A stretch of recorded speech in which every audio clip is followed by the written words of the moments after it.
Good afternoon, everyone. Welcome back to Action for the Soul. This week's Parashat is Parashat Hukkat. Parashat Hukkat is famous because it begins with those famous words, "V'zot Chukat Torah." God speaks to Moshe, to Aharon. He tells them that these are the rules of the Torah. Asher tziva Hashem le'emor, daber el bnei Yisrael, v'yikhu alecha para adumah. Take for yourselves a para adumah, a red heifer, a red cow, temimah. That should be complete. It should be total red-haired. Asher ein ba'amun, has no blemishes. Asher lo ala alea ol, it had no yoke. So there's a famous idea over here. There's something called the red heifer. People are not familiar with it. The red heifer is is actually very popular today. There are plenty of Christian groups that raise these red heifers. It's not like the fire engine red, of course. We're talking about like a brownish kind of red. In order for them to be used, you would have to have to be usable for the what's it called? For the Parah Adumah, you would have to have a animal or a cow that has no more than 2 black hairs or 2 white hairs. If it has anything more than that, you can't use that animal anymore. And more than that, lo alea ol, Pasuk says you can't have any kind of ol on it. Well, what does an ol mean? You can't have a yoke around it. You can't put any kind of harness on it. It can't have worked. Well, let's say I was really hot and I was a farmer and I decided I want to take off my jacket and I put it on top of the cow. According to some opinions, that would be work, even using it to that degree. So this thing has to have zero, adulteration to it, no messing around with it. Something that is simple, something that is, very, very pure. So the Parsha opens up with this idea, which is like super mysterious. You have this mitzvah, which is a chok, right? Which is a Torah commandment that has no explanation at all to it. So my question is, well, why this particular mitzvah? If you believe that the author of the Torah is infinite, divine, God is perfect, God is all-knowing, certainly every single mitzvah is going to be a chok. And whatever we think we understand, the mistake we could make the terrifying mistake we can make is thinking that we understand, when in fact we do not understand. And that is, part of the challenge of this particular pasuk. What do you mean, Zot Chukat Torah? This is the chok of the Torah. This is the particular law that, particularly with the Parah Adumah. So just to explain, the Parah Adumah is used for a very specific purpose. Okay, you would take the Parah Adumah. There's a special sacrifice. You take the ashes after it is burnt. Okay, and these ashes would be able to remove someone from a state of impurity. There is a state of impurity that all of us have today. It's called tumat met, which is the purity of the dead.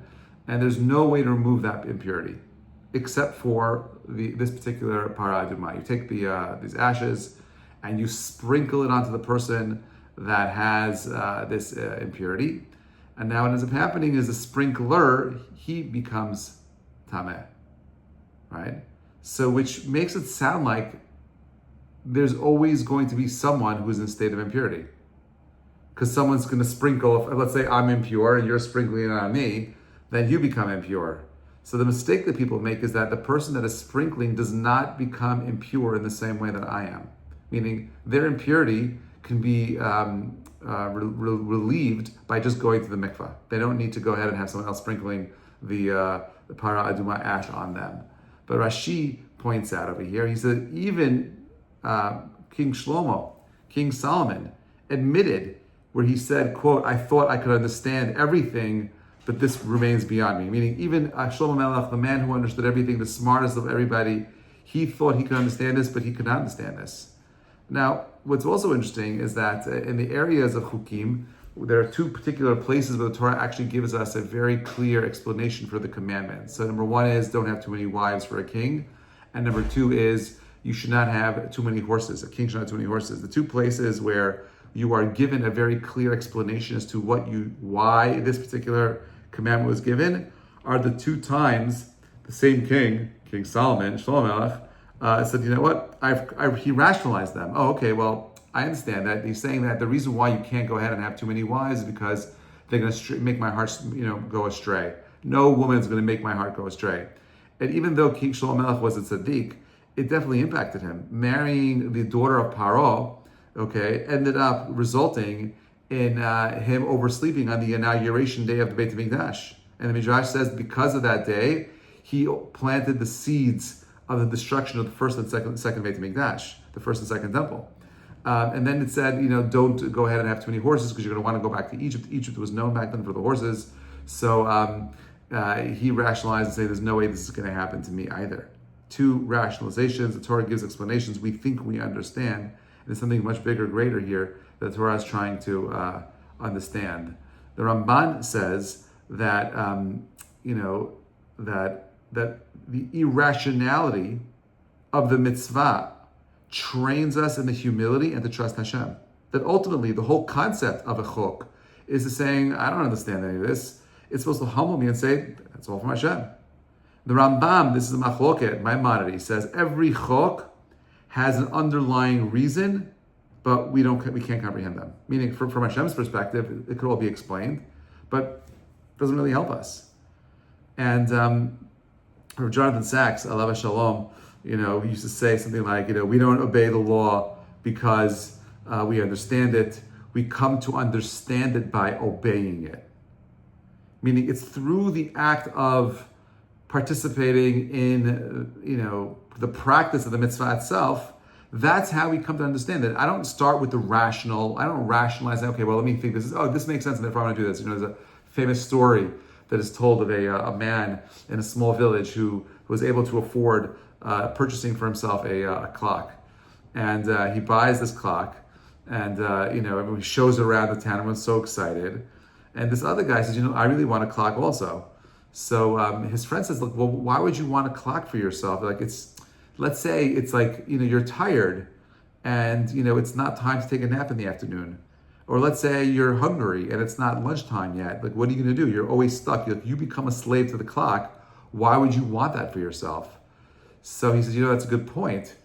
So he goes back to the guy that bought this clock and said to him, listen, I'm just curious, what do you do? Aren't you a servant to the clock itself? You can't eat whenever you want, you can't nap, you're stuck on the clock's time. So he says, I thought of that issue. Whenever I want to eat, I move the clock. At noontime to lunch, I move the clock to 12. And whenever I need to take a nap, I move it to 4. And whenever I need to take a nap, I want to go to sleep at night, I'm feeling tired, I move it to 8 o'clock. He'll constantly adjust the time to suit his want and narrative. And this is what I think the Ramban and the Rambam are both saying. Bottom line is we don't fully comprehend them.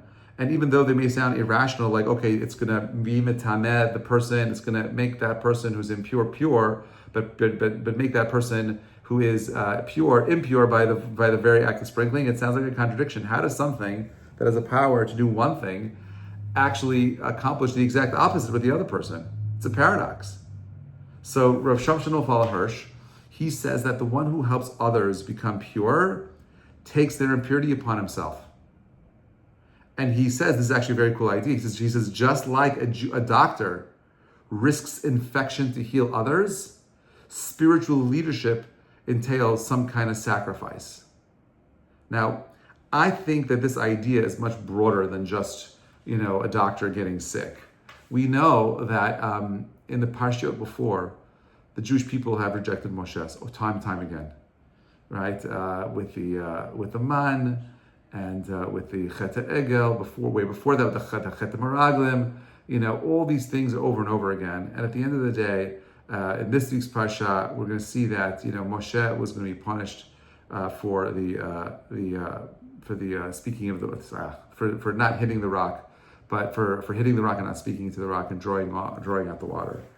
And I have a suspicion that Parah Adumah comes out in these Parshiot as a way to remind us that in the same way that the Parah Adumah is mitaher, those that are tumah, those that are impure, and the person that is pure becomes impure. I want to argue that Parsha Adumah comes out now, and we're reading about it right now, because it's Moshe's sacrifice to the Jewish people. That he had to sacrifice himself for the Jewish people and not speak to the rock, but hit the rock. Take the hit for the Jewish people, so to speak, so that the Jewish people would survive. Because how many lessons, how many miracles can God go ahead and create and save these people from until he just says, I'm fed up, I'm done. So Moshe forces Hashem's hand to take Moshe off the board, but to keep Am Yisrael still going.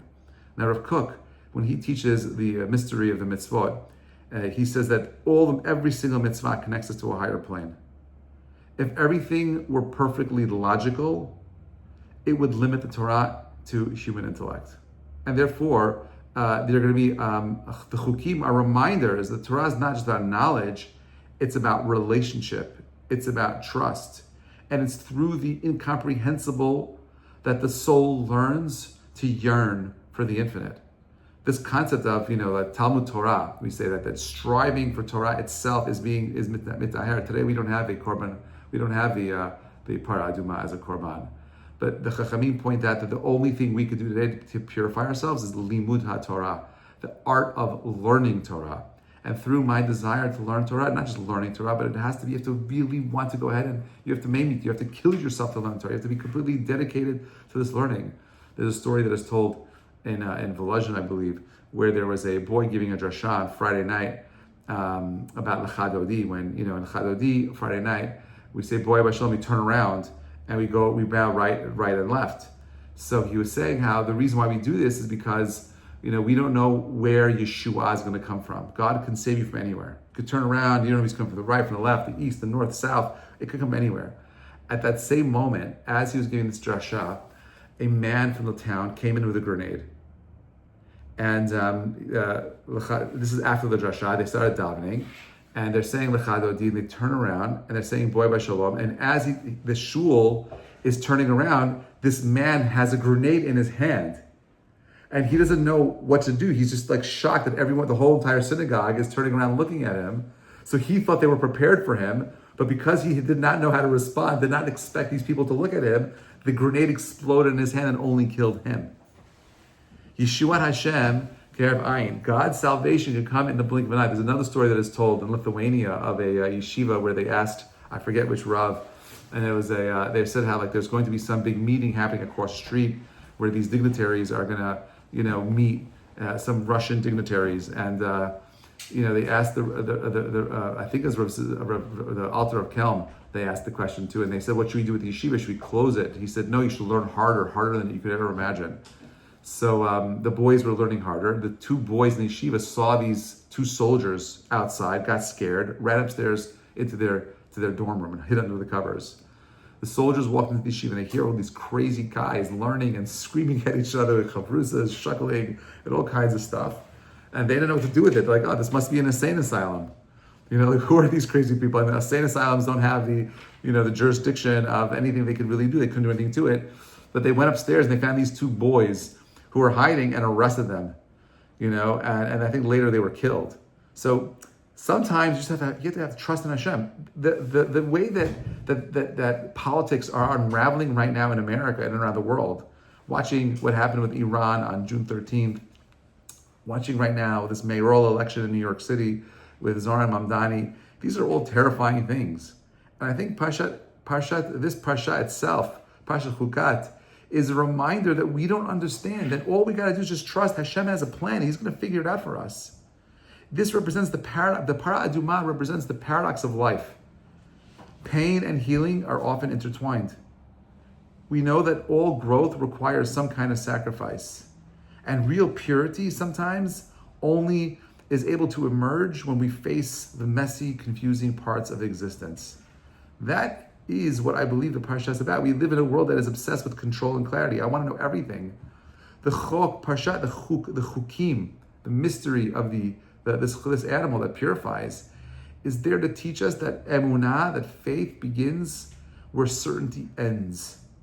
Spiritual maturity is the ability to live with mystery, acting with trust even when we don't fully understand. I think the Parah Adumah reminds us that life and holiness are not about having all the answers, but about moving forward with trust.